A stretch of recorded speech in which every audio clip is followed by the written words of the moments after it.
Hello students, आज हम लोग रिएक्शन मैकेनिज्म के अगले लेक्चर में आ गए हैं। आज का हमारा टॉपिक है SN2 रिएक्शन। इससे पहले हम लोग SN1 रिएक्शन के बारे में बहुत सारी बातें पढ़ ली है। हमने इसमें आपको बताया था कि 3 कार्बोकैटायन फॉर्मेशन होता है, इसके बाद में उस पर अटैक होता है। अटैक दोनों साइड से हो सकता है, मतलब कि इसमें R भी आएगा, S भी आएगा, मतलब लीवो रोटेटरी भी आएगा, डेक्स्ट्रो रोटेटरी भी आएगा।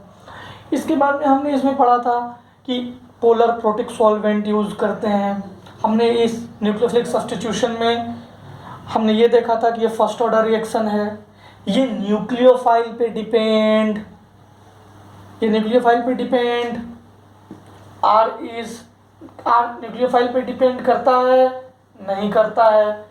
फिर हमने क्या पढ़ा था, it depends on the alkyl halides. तो ये बहुत सारी बातें हम लोग SN1 रिएक्शन में, आप प्रीवियस लेक्चर देखना, SN1 रिएक्शन में ढेर सारी बातें थी, उन सारी बातों को हम लोग डिस्कस कर चुके हैं।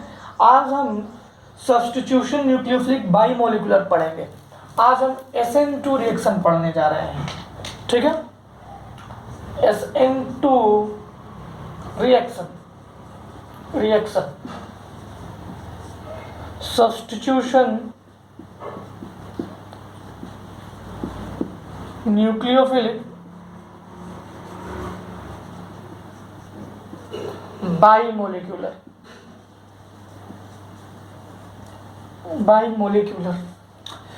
अब देखो बच्चों, जिस तरह से वहां पे 1 डिग्री में 3 डिग्री में काम होता था, SN2 हमेशा 1 डिग्री कार्बोकैटायन के साथ ज़्यादा होगा, मेजोरिटी आएगी, ठीक है।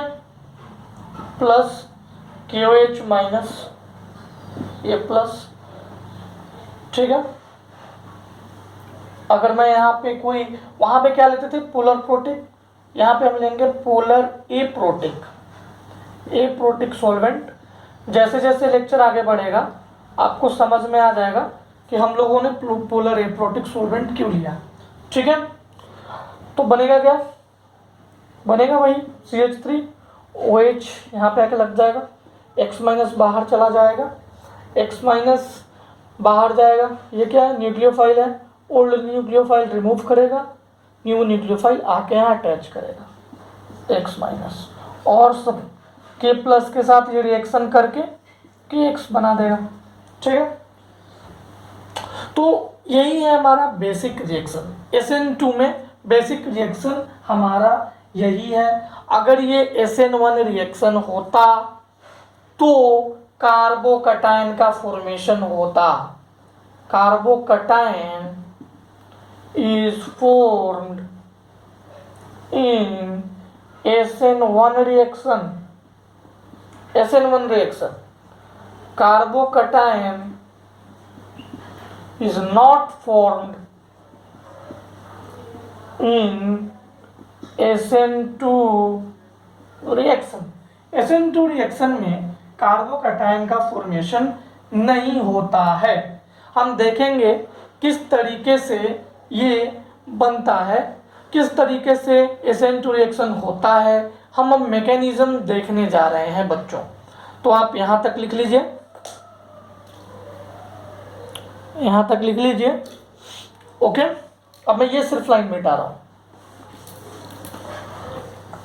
देखो होता क्या है कि हमारे पास कार्बन है, ये हाइड्रोजन है, चलो ये बाहर निकलता हुआ हाइड्रोजन, इसका मतलब क्या है, जो वेज है ये बाहर की ओर निकलता हुआ हाइड्रोजन, ये अंदर की ओर जाता हुआ हाइड्रोजन, इसको ऐसे कर देते हैं H, ये अंदर की ओर जाता हुआ हाइड्रोजन। अगर इसके साथ में पोलर एप्रोटिक सॉल्वेंट हमने KOH डाला, जब मैंने इसमें KOH डाला तो एक्चुअली में रिएक्शन कैसे होता है वो देखिएगा। CH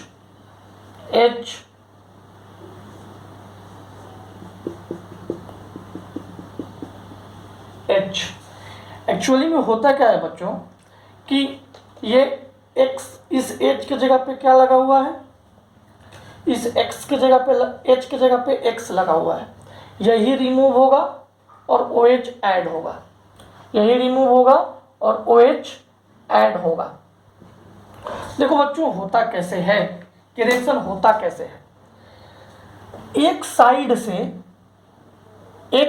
से OH माइनस इंटर करता है, एक साइड से OH माइनस इंटर करता है, दूसरे साइड से X माइनस जाता है, दूसरे साइड से X माइनस जाता है। तो वहां पे कार्बोकटायन इंटरमीडिएट बन रहा था SN1 में, यहाँ पे ट्रांजिशन स्टेट मिलेगा हमें, transition state, speed of the reaction 10⁻⁻6 second speed, और यही हमारा RDS होगा। First step is the rate determining step, first step ही हमारा रेट डिटरमाइनिंग स्टेप होगा। नेक्स्ट स्टेप में क्या होगा बच्चों, ये X माइनस बाहर आ जाएगा और जो हमारे पास कंपाउंड है OH H हमें मिल जाएगा। अब इसको जैसे लिखा हुआ था आप वैसे भी कर सकते हैं, H ये H पे था और यहाँ पे OH, तो इस तरह से हमें कंपाउंड मिल जाएगा। ठीक है, अब जरा ध्यान से देखना, SN1 में जो अटैक होता था वो सिंपल ये कार्बोकटायन बन जाता था, इस पे पॉजिटिव चार्ज आता था, दोनों साइड से अटैक होता था। इसमें देखिए अटैक सिर्फ एक साइड से हो रहा है, सिर्फ एक साइड से। अच्छा वो फर्स्ट ऑर्डर क्यों था, यूनिमोलिकुलर क्यों था, क्योंकि जब RDS स्टेप था तो उसमें सिर्फ एक ही मॉलिक्यूल उसमें रहता था, उसी पे वो डिपेंड करता था। लेकिन जरा यहाँ देखो RDS स्टेप में सिर्फ यही वाला मॉलिक्यूल नहीं है, ये न्यूक्लियोफाइल पे भी डिपेंड कर रहा है। मैंने बोला ये स्टेप RDS है, first step is RDS step, first step is RDS step. तो ये जो कंपाउंड है, ये जो RDS स्टेप है, वो न्यूक्लियोफाइल पे भी डिपेंड कर रहा है। तो अब जब मैं प्रॉपर्टीज आपको बताऊंगा उसमें ये सारे चीजों को सम अप करूंगा, यहाँ तक कोई दिक्कत। इसमें भी वही काम करना है जो वहां करते थे। हाँ, उसमें कार्बोकटायन फॉर्मेशन होता था तो हम उसमें स्टेबिलिटी ऑफ कार्बोकटायन भी देखते थे, जो कार्बोकटायन ज़्यादा स्टेबल होता था न्यूक्लियोफाइल वहां पे आके जोड़ देते थे। यहाँ पे ये कुछ नहीं देखना, बस रियर साइड से अटैक करा देना है। वहां पे रियर साइड से भी अटैक होता था और फ्रंट साइड से भी अटैक होता था, लेकिन यहाँ पे सिर्फ और सिर्फ पीछे से अटैक होगा, आगे से X माइनस उसी वक्त निकलते रहेगा। ये ऐसे आते रहेगा जैसे एक घर है, घर में 2 कमरा है, आगे भी है पीछे भी है। मैं घर में कुछ 10 रुपये 5 रुपये से लिया और मैं जैसे जैसे पीछे वाले दरवाजे से निकल रहा था, आगे वाले दरवाजे से मेरे पिताजी भी आ रहे थे। ऐसा वाला सिनेरियो है, समझ गए बच्चों? यहाँ तक लिख लीजिए, ठीक है, ठीक है। तो इसका मतलब यह है कि ओनली इन्वर्जन कंपाउंड जो होगा वही बनेगा। मैं एक एक करके सारे पॉइंट्स को, प्रॉपर्टीज को लिखता हूँ, मिटा दूँ इसे, ओके।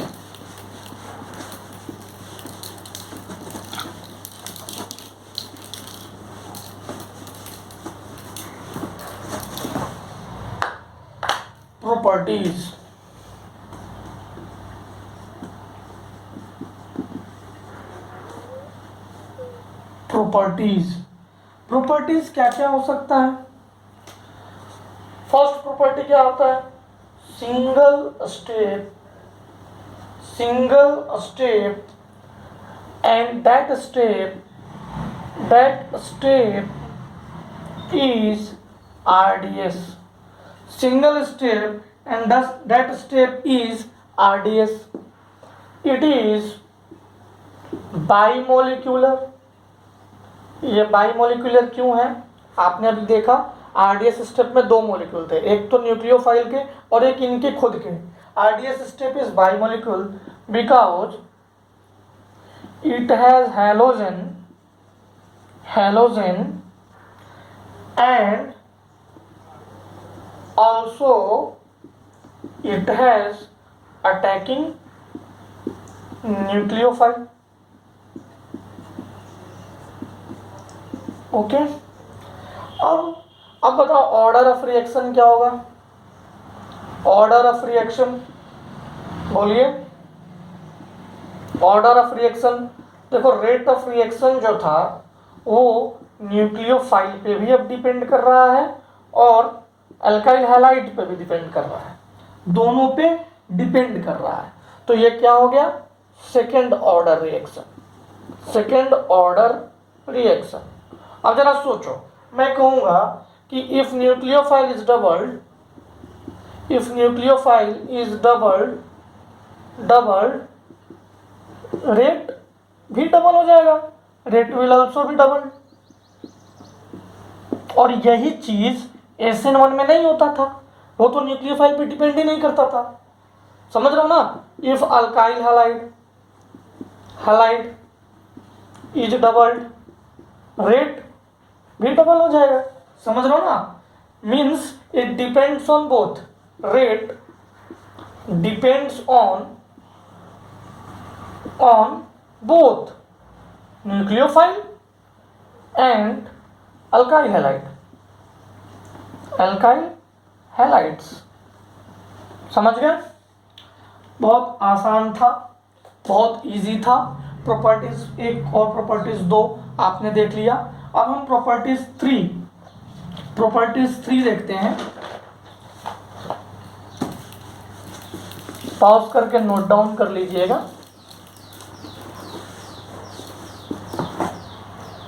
प्रॉपर्टी 3, ठीक है। प्रॉपर्टी 3 है हमारा, सिंपल सा प्रॉपर्टी है, no formation of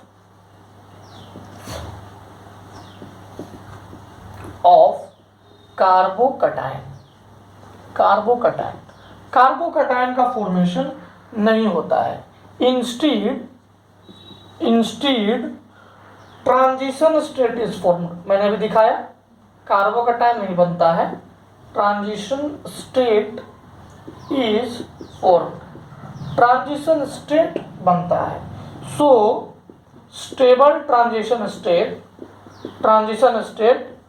more will be the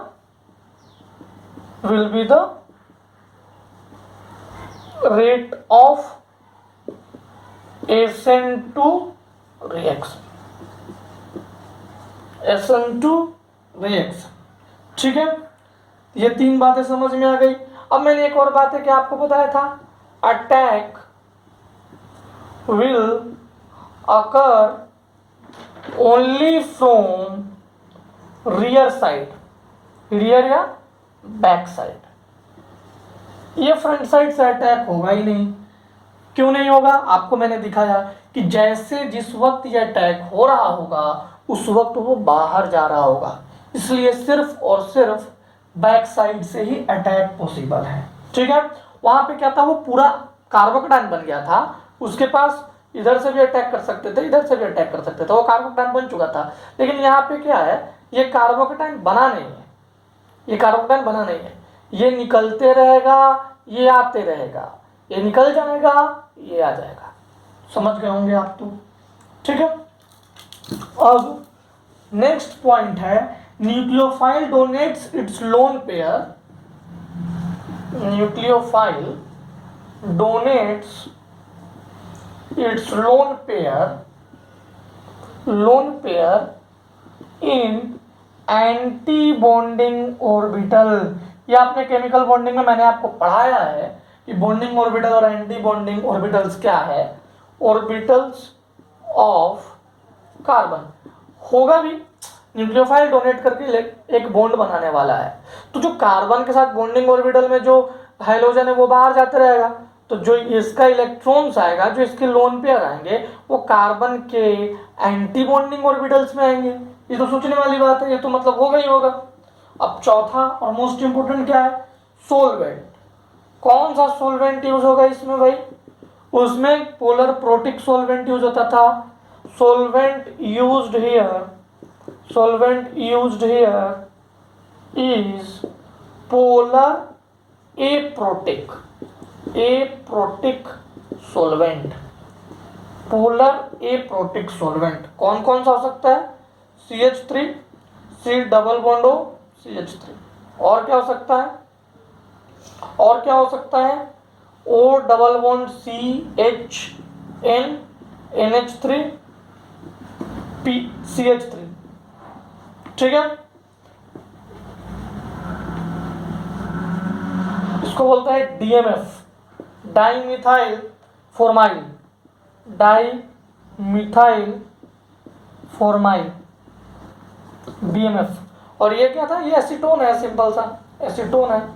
तो एसीटोन हो गया, DMF हो गया, ये सब क्या करते हैं? ये सॉल्वेंट यूज होते हैं SN2 रिएक्शन में। यही सॉल्वेंट यूज किया जाता है, जा सकता है नहीं, किया जाता है। ये 4 पॉइंट हो गए। अब हम एक्सोथर्मिक होगा कि क्या होगा, एंडोथर्मिक होगा, इसकी स्टीरियोकेमिस्ट्री क्या होगी, ये 2 बातों को डिस्कस करते हैं। ठीक है, मिटा दो इसे। ओके,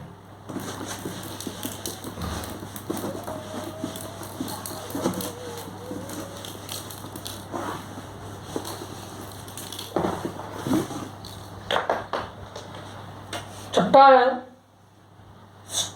एक्सोथर्मिक होता है।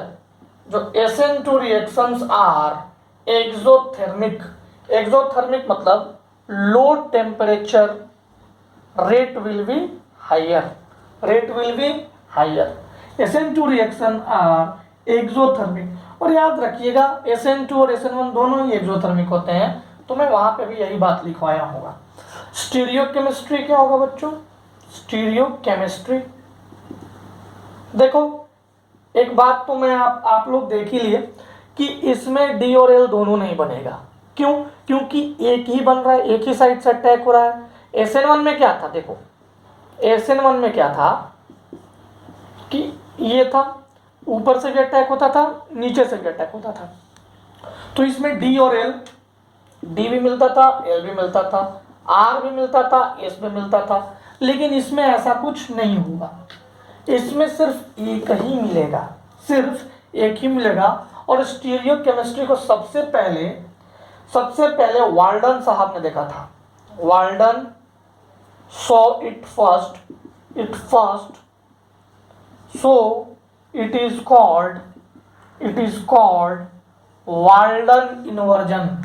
वाल्डन इन्वर्जन, देखिए इन्वर्जन, एक सेकंड। जब भी कंपाउंड फॉर्मेशन होता है तो इन्वर्जन होता है, मतलब उल्टा कंपाउंड, बैक साइड से अटैक हो रहा है इसलिए इन्वर्जन कह रहे हैं। बैक साइड से अटैक हुआ इसलिए इन्वर्जन कहते हैं। तो SN2 जो कंपाउंड्स हैं वो इन्वर्जन कंपाउंड्स हो करते हैं, इन्वर्जन कंपाउंड्स। और इसी इन्वर्जन कंपाउंड को हम वाल्डन इन्वर्जन कहते हैं। ठीक है, तो अब इसकी स्टीरियोकेमिस्ट्री में ओनली D और L कैन बी पॉसिबल,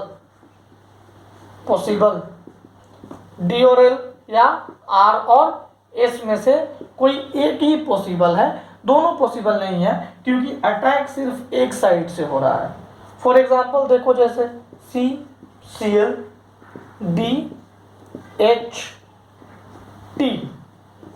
अगर मैं इसमें KOH और DMSO, ये DMSO भी मैंने अभी उसमें लिखा नहीं, DMSO भी एक सॉल्वेंट है जो कि पोलर एप्रोटिक सॉल्वेंट है। अगर मैंने DMSO यूज कर लिया, डाइमिथाइल सल्फर ऑक्साइड अगर यूज कर लिया तो क्या बना? ये Cl बाहर जाएगा। जिस वक्त Cl बाहर जाते रहेगा उस वक्त D आते रहेगा। D नहीं, D तो है, D T H, उस वक्त OH आते रहेगा। तो फाइनल कंपाउंड क्या बनेगा? फाइनली ये चला जाएगा, और हमारे पास कंपाउंड आ जाएगा। कंपाउंड को थोड़ा रीअरेंज कर लेंगे, OH HDT रीअरेंज कर लेंगे। जैसे ही हम रीअरेंज कर लेंगे, इसमें R और S चेक करना। देखो 1 नंबर इसको देंगे, 2 इसको देंगे, 3 4, फोर्थ नंबर वर्टिकल पोजीशन पे anti clockwise rotation S, vertical clockwise R, vertical anti clockwise S। तो ये थे प्रॉपर्टीज, ये सारे जो हम अभी पढ़े हैं वो सारे को हम बोलते हैं प्रॉपर्टीज ऑफ SN2 रिएक्शन। हम अगले सेक्शन में देखेंगे factors of SN2 reaction, factors affecting SN2 reaction.